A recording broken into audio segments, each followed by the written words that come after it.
Ooh. Tap twice if you need more tea. I'll just go get up and get it. It doesn't matter to me. So, so today, now we're not talking to anybody. We're just talking to each other. Correct. Yeah. I don't give a fuck about the cameras. Just letting you know. Yeah.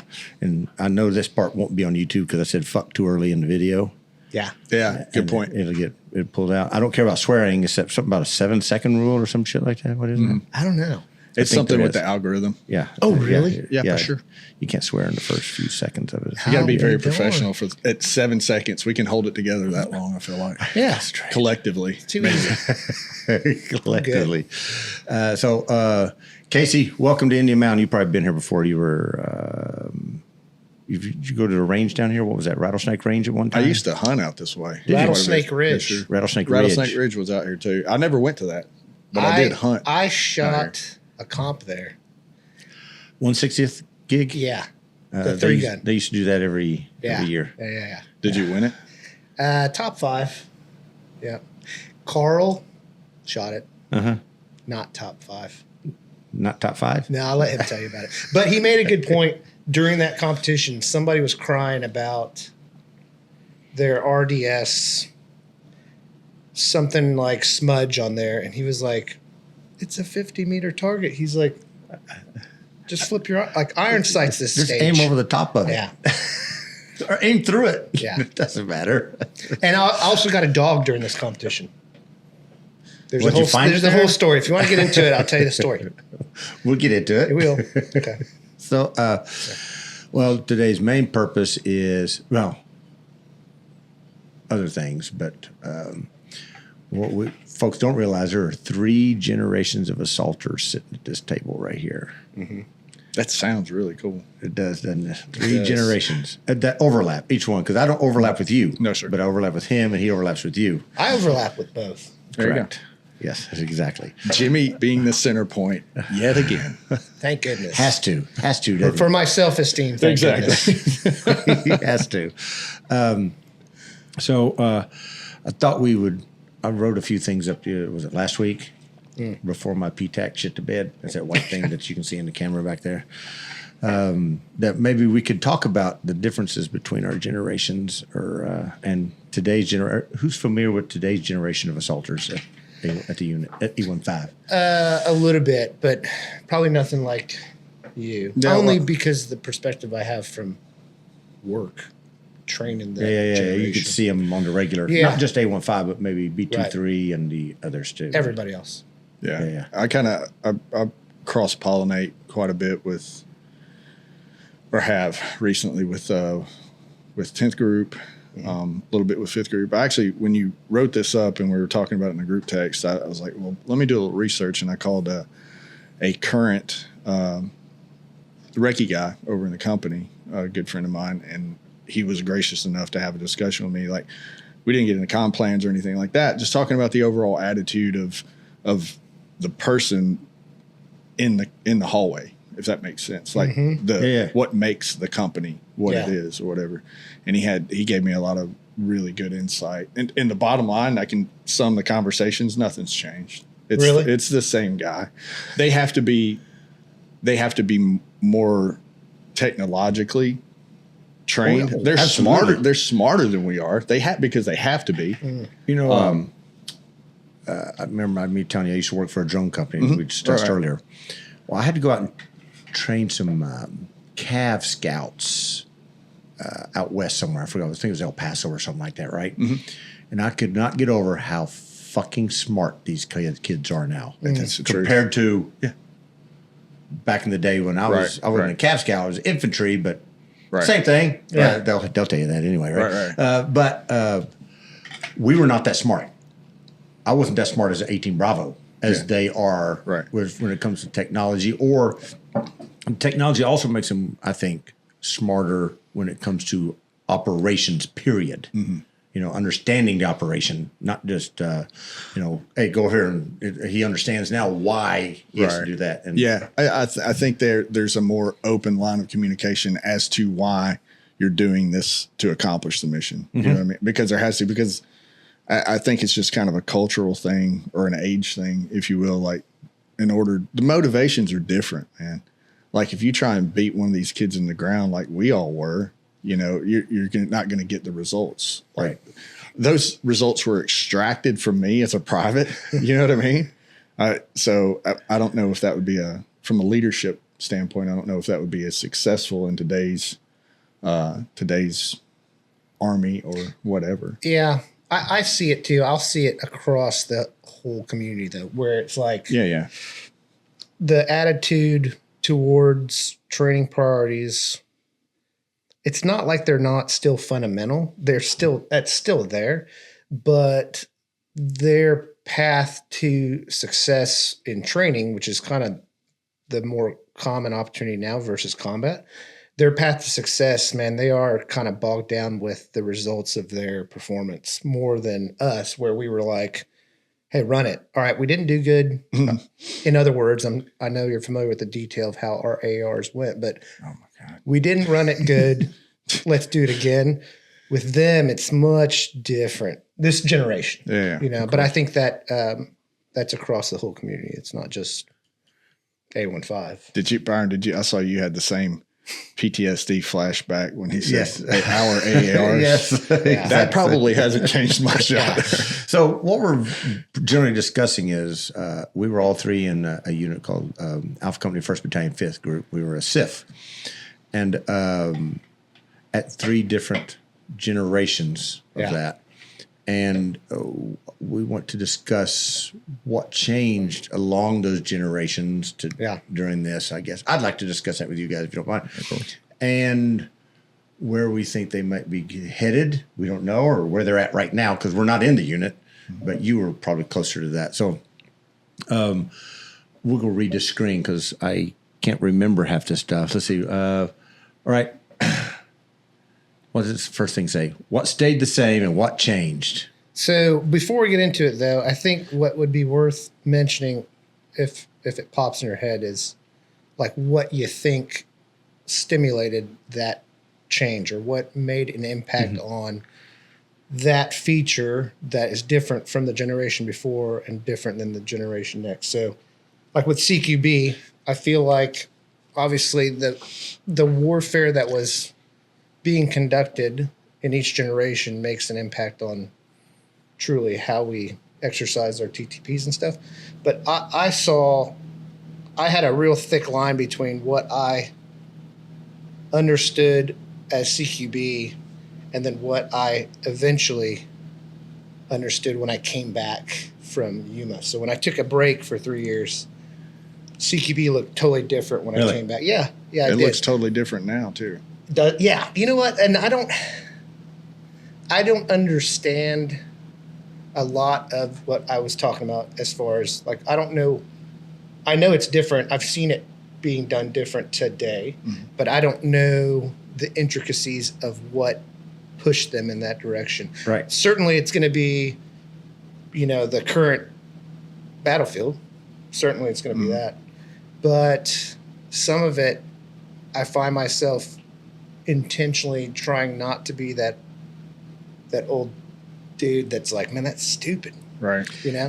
But I know that when I see it all the time in the comment sections of videos. Yeah. You see it all the time. But it's a result. They're not stupid. They're not kids, and they're not stupid. They are exercising TTPs that are the result of the battlefield that they are anticipating or are currently being scrutinized by. Right. So, I don't know. I saw a big, thick, like I said, there was a thick line between when I left and when I came back. And a lot of it had to do, because I was in the company as a master assaulter when we experienced the POI change down in Range 37.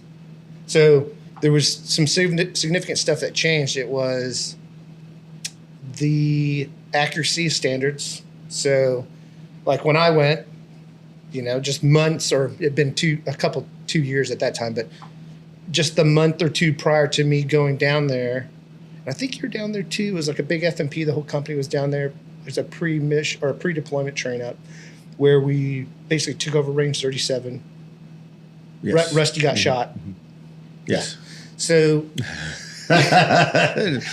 matter of fact, snuck that in. He got shot. He's like, just you remember Rusty got shot? Okay, next thing. Well, that's a whole story too. I know. But the point is this: when we got briefed on the POI change, the significant stuff that came out of that, one of them was accuracy. So when I went, it was like, I think you get 3 flyers, 1 hostage hit, and any combination of that is a board, safety board. Right. And then what was considered, and really flyers were outside of vitals. Like you could shoot a dude 50 times, but if 3 of them that hit his body were not in vitals, you're going up the hill and you're sitting in front of a board for safety. Whereas after I went, and then of course around that time getting briefed from a man, I won't say his name, the guy that changed the POI, he was like, hey, it's no longer that tight. It's not on vitals. And I thought that was unnecessary because it was a standard that was achievable, observed many times through every class with every graduate, and was required. And real world, absolutely, I benefited from real world. Like I had a low percentage shot in the room, and how I was trained in Sephardic allowed me to engage that guy. And it was an LP, like a mother. Yeah. It was big time LP. Yeah. And I feel like maybe I'd have freaking not made that shot if I was not held to a high standard previously in Sephardic. Yeah. But there's that, and then there was the dry husk, if you recall. Mm-hmm. Oh, wow, yeah. So your hot chamber on your breaching shotgun. I can remember being a breacher on a mission during Sephardic when I went through. Because first, let's back up just a touch. And to get me back to dry shuck here in a minute, is I got to the company in 93, 94 when it wasn't a SIF. But I went through SOT, SODIC, and then Sephardic. Bam, bam, bam. I was going to ask. I forgot to ask before this. Did you go to? Is it SOT out at Mott Lake or something? It was not at Mott Lake. It was at Range 37 too. So SOT back then was Sephardic light. It was 1 month, 2 weeks of range, 2 weeks of hitting the shoot houses. Yeah. No linear targets though. Right. Nothing like that. No fast roping and any of that stuff. Yeah. But then the next summer, the whole company went. That kind of thing, right? So I got to see this is how we do CQB as a unit. It being if you're SOT qualified at that type of thing, and the rest of the company wasn't. There was only a speckled few of us that were. Yeah. And but as a company, I went back down to 0 again. I had no CQB experience because we went to Sephardic as a unit. Wow. So everybody starts at the bottom, which is great. I knew what to expect, especially the first 2 weeks. But I did get breacher midway through, and I racked another one in, and they stopped, and let's do an AAR, and I'm sitting there with a fucking hot chamber, and I've got my arm against it to hold on, making sure that nothing is touching this. Right. But it's a hot potato. I do not remember anything about the damn AAR at all because my conscience was on that the whole damn time. Yeah. But in reality, in my opinion, you shouldn't concern yourself with it because your conscience is going away from what you need to be worried about to this. Oh, do I have a dry shuck in my gun now? Or am I flagging this guy? Of course, I always say if you're not flagging to a certain point, you're not really doing CQB properly. Right. I'm with you, man. That's the truth. Yeah. I always had this saying in first troop A, first troop. It was A troop back then. A troop. Yeah. Just don't shoot me. Yeah. And what I mean that is, as a person, every single person should be saying that. Just don't shoot me. That was in my initial counseling. Yeah. Shoot from JW was don't shoot me. Yeah. Like it was a bullet on there. So just don't shoot me, Okay, roger that, Sergeant. Yeah. Now I don't know how that is today, if that has changed. I know. But that was the only way you could really get into free flow is just don't shoot me, because otherwise you're too robotic. Yeah. Right. And I'm sorry, but that kind of work is not robotic. It's the worst place to be robotic. Is that kind of environment. I agree. Well, I think from from the standpoint of the way that we used to do it being free flow. You can't even say that down at range 37 anymore. Those guys freak out. But the justification that I was given from the cadre down there is the way that they do it now is there are more guns in the fight simultaneously, and it's safer. Yeah. I can't really argue that. Right, absolutely. I mean, again, like, it's hard to ridicule. Yeah, and I'm not trying to do that. No, neither am I. Saying, but I am trying to scrutinize just out of curiosity. That's easier than really ridiculing because I know that they are a product. Those TTPs are a product of what they are forecasting, anticipating, of course, or currently requiring. Well, you have to, and I'm not in that fight. You guys correct me if I'm wrong, but as I understood it when I went there, that POI is essentially validated by the other people that it went away from that to. Okay. It went away from that. Yeah. It went away from that in 2006, I believe. Right? I could be completely wrong. Okay. And, you know, like. But there are periodic evaluations conducted. Right. There is. But I feel like the amount of attention and like deliberate intent by the validator has gone up and down over the years. Oh, there's no question about that. And in the case of like 2006, when the POI was changed, I feel like everybody was so busy that the validation requirement was just kind of like. That should have been well thought. Right. That should have been more thought out. Well, I mean, because the three pretty significant things were accuracy, shotgun procedures with, running a freaking hot chamber. Super important. Yeah. And then the other thing was it went from points of domination and transition more to opposing threat. Of course. Which that's a whole podcast. Yeah. And I'll say this. I'll say two things to kind of keep us moving on it. But the accuracy thing aside, I've already kind of beat that up. The shotgun procedures, the very next class, a hat and round went into Rusty. No, a calf, wasn't it? Yeah, it went to Pat. Yeah. So Pat. It was sitting back here. It was Tuna, Mike McIntyre, as a student in a stack in an assault cell. Another A15 guy, solid A15. He was a great I've dude. Heard this story. And Another guy in the stack was another A15 guy, Pat Melody. Both of them are 18 X-rays that were their 18 X-ray class. Like I would put them up against very experienced guys anywhere else in fifth group. Like, and if you look at where those guys are at today, they're all like superhuman successful. That whole group that showed up in Iraq. Yeah. In like ACU nerd outfits. Yeah. Like here I am, 18 X-ray out of the Q course, and like Rob CI, Todd Wright, who else? Pat Mill. I mean, there's Riggy, Price Riggins.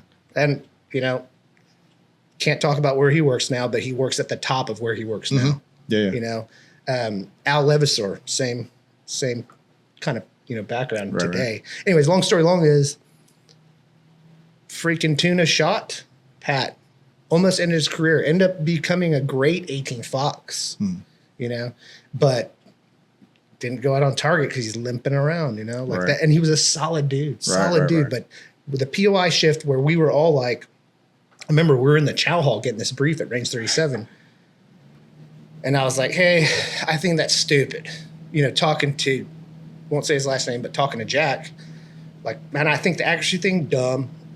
Why? Like, why are we shifting the priority on that for what? Like, we're getting output. We're graduating people like that, which isn't a testament of being lucky students. It's a testament of great instructors and a great POI. Why are you changing it to reduce standards? That aside, it was like, all right, why the dry husk thing? Well, and it, unfortunately, I mean, dude's not here to defend himself. And, this is 19 years ago. But I feel like in his, his way of trying to justify the change was, in my experience, we can't afford to be one less round in that. The assault is moving too fast for a guy to be prioritizing reloading his shotgun. Well, dude, it's like, all right, well, what back then, again, 2006, it's like, I mean, I rarely ran. There was a lot of metal doors on those targets overseas, bro. Mm-hmm. And that Hatton round wasn't doing a lot to those, you know? Yeah. So anyways, shotgun aside, after accuracy aside, the posing threat thing, that kind of morphed. And that was the thick black line for me coming from UMOs. Like, when I left, it was initiative-based, points of domination that some people on the catwalk from other units would look at and go, that's free flow CQB. But very fundamental, and it covered, you know, primary and secondaries on the fly, normal stuff. But when I came back, if I had not heard people talk and was not in the position I was in gaining a troop when I got back, and if I had just went straight to the catwalk, I would have looked at it and be like, why are you guys doing strong wall? Because sectors of fire were so limited because people were so quick to bypass the fundamental kind of sector negotiations, you know, and you know that's a, like I said, that's a whole nother podcast, dude. That's a huge debate. Yeah, we start getting granular on that. We'll stay there, but it's the truth. But therein lies the complexity of the conversation. Yes, brother. So, but yeah, man. Again, back to the most recent change. More guns in the fight and safer. So, yeah. It's tough to argue. And there's ancillary things that I'm not accounting for because I'm not aware of it as to like what are like most dangerous, most likely they're facing inside of structures that force them to what you're probably foot stomping as a shitty strong wall. Sort of look. Whatever. I don't know. And based off of what we know now, which the way I think about the Middle East is they haven't changed for 4,000 years. They changed a little bit last night. It changed to swapped up. I was so angry. More level. But I did watch some videos from our day, 04, 5, 6, 7, that time frame, right? Yeah. And realized how small hallways were and rooms. Yeah. And it is, I mean, we're talking one assaulter width and a lot of hallways. Everybody thinks, especially in training, you'll see these cross coverage that are it's like a 3-man front coming down the hallway in training. It's not like that. Nah, man. Because enable for them to make, first of all, their homes are small. Right. Yeah. Right. So that means the room, to get bigger rooms, they make the hallway smaller. Right. And, you know, because you don't live in a hallway. You just get from point A to point B. So, and they're people with no kit on, they can get through there. Yeah. But trying to get an assaulter and his, 2 assaulters through that. Well, and then as well, I guess I could have mentioned that as a fourth significant change, which was stepping center. So fundamentally, by the majority of SOPs and POIs, you know, it's 2 cross coverage and 1 long. It's not realistic in these small hallways. Right. And then eventually the POI accommodated, which I thought made a lot of tactical sense. Like, man, if you can shoot them from outside in the hallway, shoot them. Fight outside. Right. But do it structurally, you know, with an SOP, you know. And I feel like that guy stepping center removed everyone's sectors of fire in the hallway. That was already too tiny. And I luckily never had any issues in a hallway. I've got a great friend that had the worst of all issues twice in a hallway. And it was too tiny for that guy to deal with stuff on the other end of the hallway, like stitching him up. But bottom line is, even without the requirement in his troops SOP to step center and just flow in, they didn't have enough room for cross coverage and long.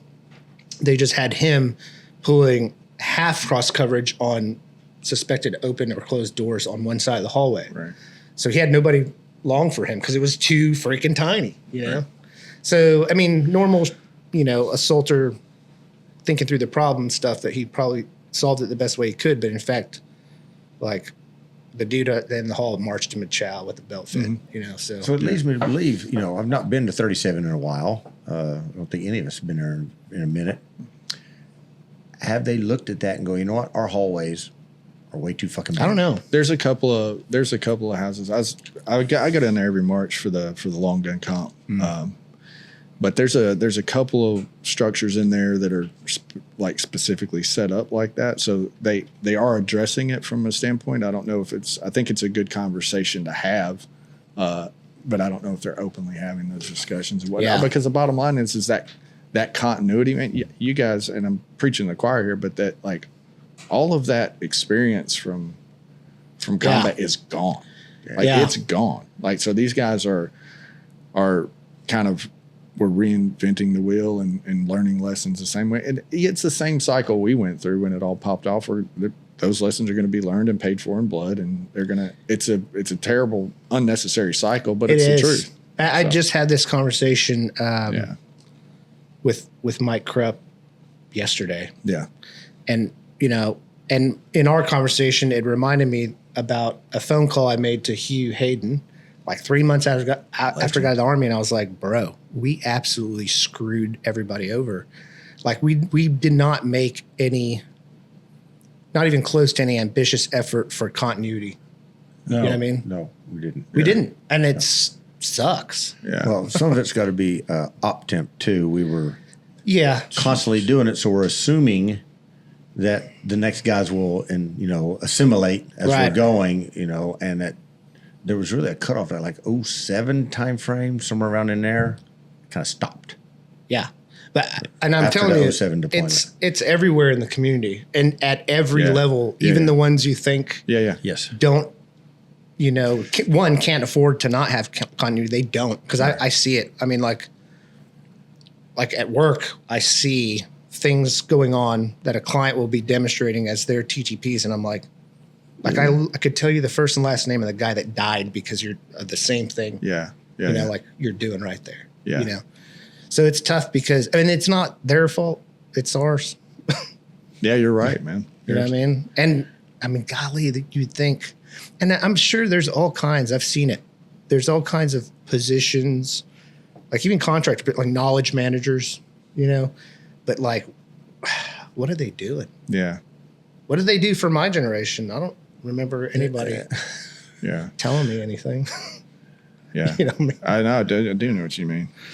Yeah. So what do we got next on here that we could? Did we Bullet 2?